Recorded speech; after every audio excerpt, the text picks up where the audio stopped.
Hello YouTube, this is Shirley426 and today we have the review of the Hyper Function LBX Achilles. Yes, this is another LBX kit review because recently I've started to try these LBX kits and they are a ton of fun.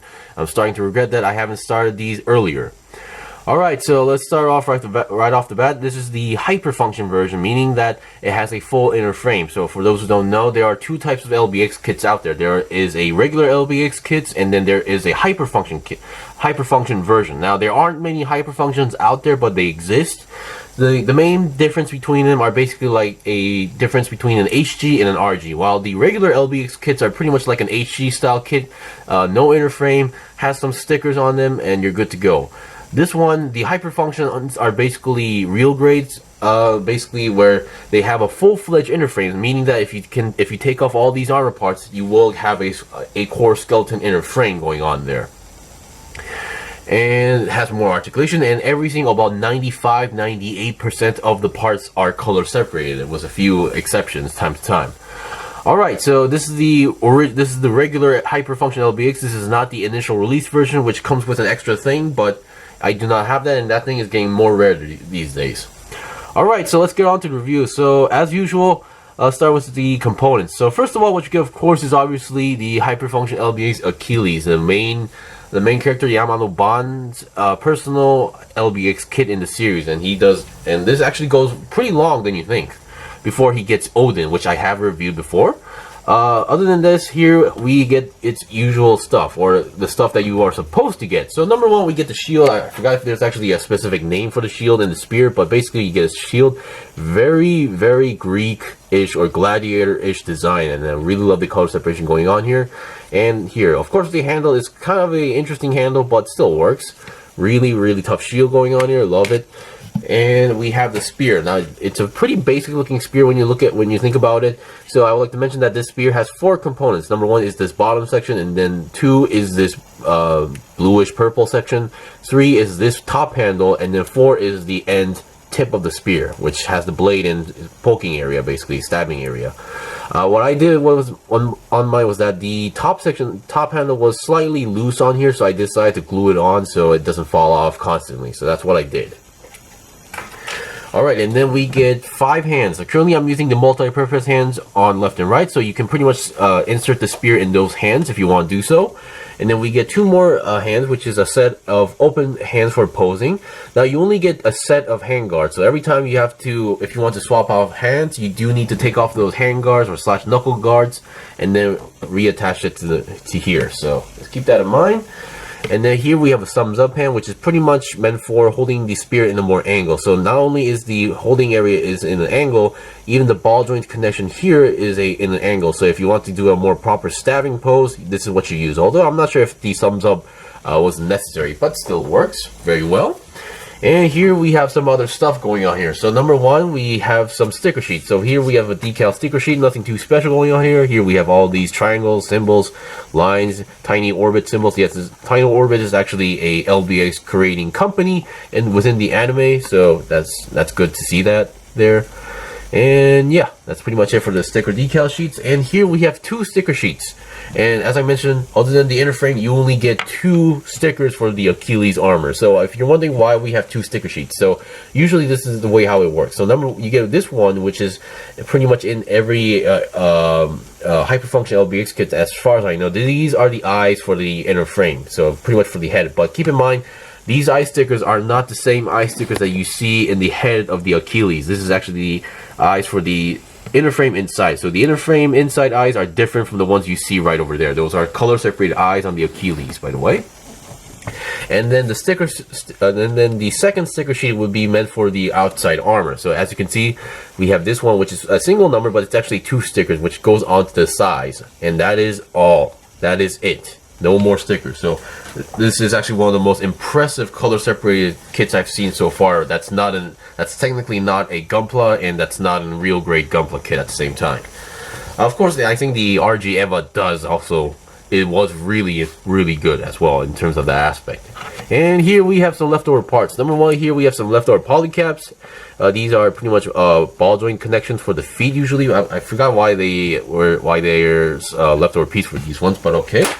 And then here we have these ones. These are the original feet for the inner frame skeleton, because most hyper functions, like the Emperor and Odin, every time after you're done building the inner frame skeleton, you start building the armor and start attaching them bit by bit.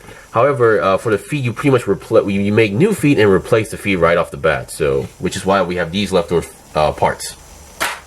Alright, so let's go on to the articulation. Actually, before articulation, for those who are seeing this review for the first time, this is my third Hyper Function LBX kit, and I will be getting the regular LBX Achilles to give you guys an idea how big, or to show the differences between a regular LBX and Hyper Function LBX. But for now, for those who are curious, here is next to it with a typical HG kit in terms of size. So you can definitely see it. If it weren't for that big afro thing, or mohawk, whatever they call it these days, LBX kits should be technically smaller because of overall, but you can see the proportions are also very different, because some shops or some websites would claim that these are pretty much 1-to-1 scale, because I wouldn't be surprised, because in the series it's basically build fighters. You use your model kit to fight, and this is the same case. These are not giant mechs unlike Gunpla. Alright, so let's get on to the review. So let's start with the head. Once again, I absolutely love how they did the color separation, and despite how everything looks white and bright, the face is actually much more darker than you think. So as I mentioned, these eyes you see are very different. These are color separated pieces. These are not the same eyes that you get from the inner frame. The head can actually, because of that mohawk, let me just zoom out a little bit. You can go down that much, and then up that much, and then 360 twist should be possible because it is technically on a ball joint. And if you are curious, there you go, there is the inner frame head. So you can see the very small, so you can get a general idea. Once you take off all the armor, you will get an idea how skinny this thing is. Once again, once I get the regular LBX Achilles, I will be doing a comparison review soon. Those the regular getting hyper functions are kind of tricky, but getting regular LBXs, those are much easier.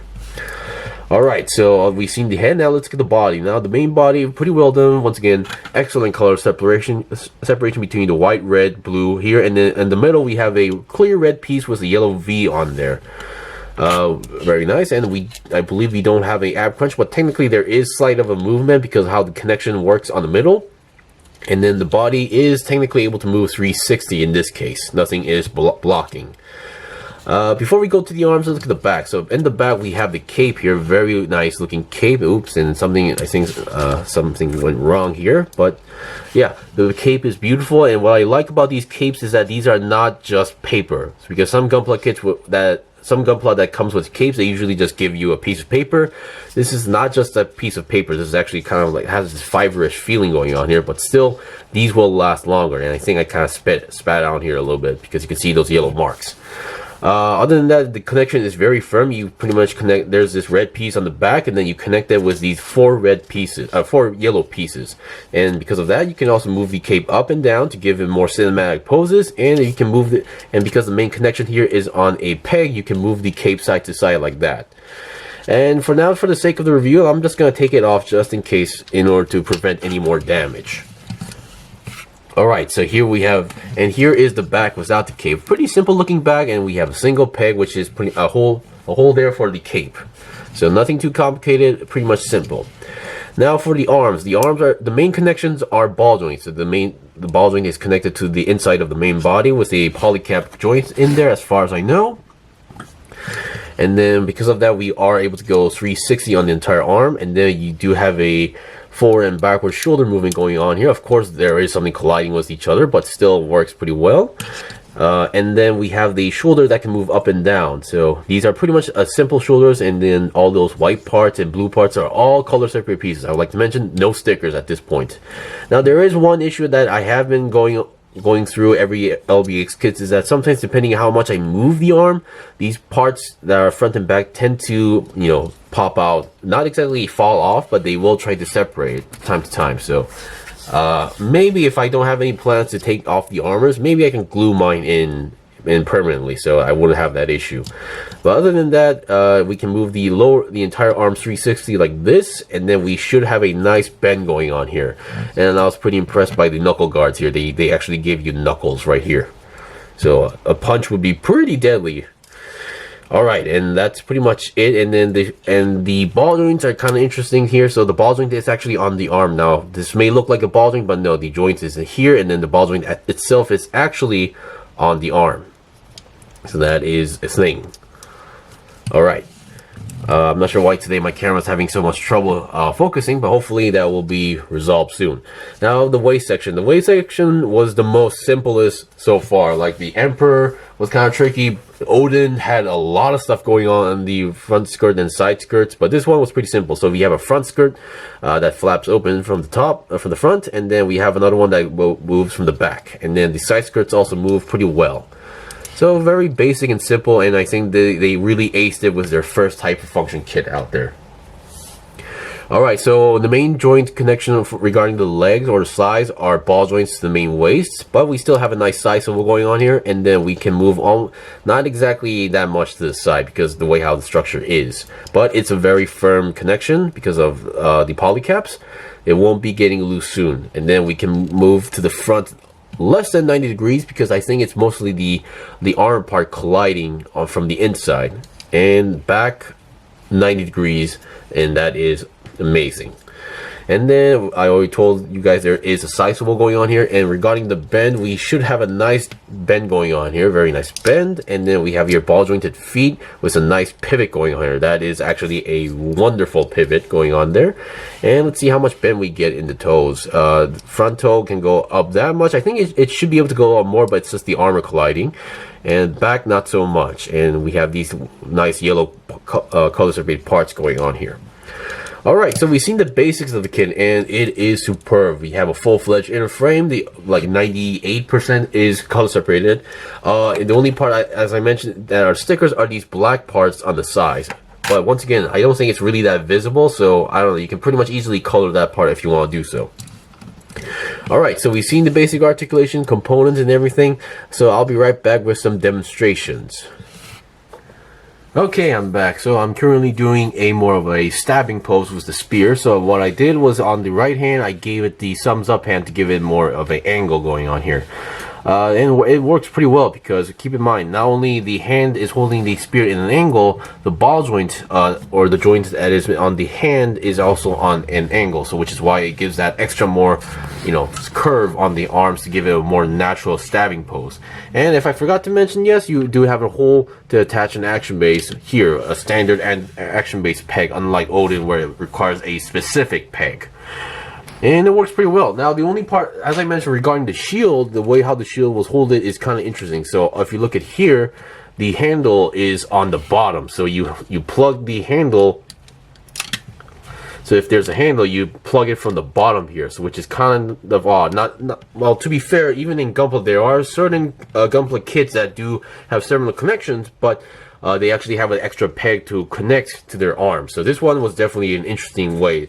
And I tried actually holding the shield here, which does technically work, but once again, that does make the shield position a little bit off when you look at the sidearm. But it depends on your personal taste. So I just want to mention that you are able to attach it in either way. But the manual does tell you to hold it like this on from the bottom. And so, yeah. And before I end off the review, you are able to slide off the handle and then attach it to the other hand if you want to do so. Because once again, if you just want to hold the spear in a more straight line, this is pretty much the way how you hold it. So once again, you are kind of limited by holding it in a straight position, but it still works. And the cape, depending on how you pose it, you can pretty much move around the cape to give it a more cinematic pose if you want to do so. Alright, and that's pretty much it for the review. This was the review for the Hyper Function LBX Achilles. Definitely, if you were going into the Hyper Function line for the LBX, this is a great start. It has almost like 98% color separated pieces, excellent articulation, and very fun to pose on overall. And I do like the design. So once again, thanks for watching the review. This was the review of the Hyper Function LBX Achilles. If you guys got any questions or requests, leave them comment below. And if anybody has any leads regarding the Hyper Function LBX Achilles Deed or Lucifer, do let me know. Anyway, until then, see you guys next time.